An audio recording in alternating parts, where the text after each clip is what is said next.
From the station always working for you, the News at 10 starts with a Two Works For You investigation.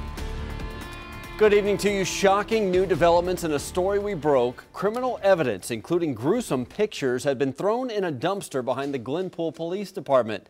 Tonight, we dig deeper into how this happened. As Two Works For You investigator Travis Guillory shows us, we are denied interviews every time we ask to talk directly to city leaders about this investigation.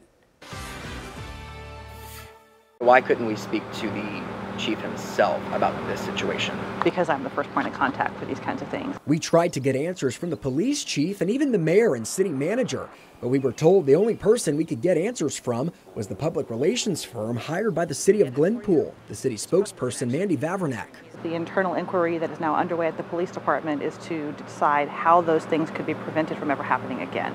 Tuesday, after we started investigating and alerted the Tulsa County District Attorney, our cameras captured Glenpool police officers taking the evidence out of the dumpster and bringing it back inside, the same employees who are in charge of the evidence room for what they say is an internal investigation.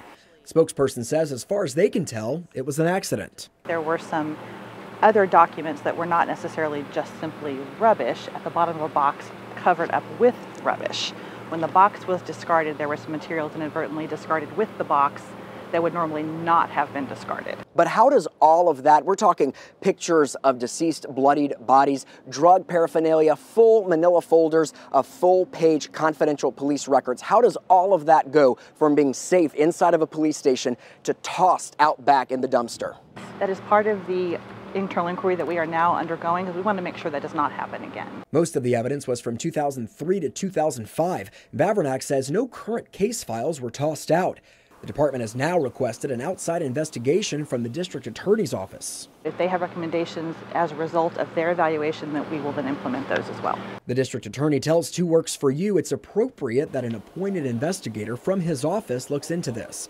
In Glenpool, Travis Guillory, Two Works For You. And as we go in depth tonight, this isn't the first time the OSBI has investigated the city of Glenpool. In 2013, an audit found misuse of taxpayer dollars and bidding process violations.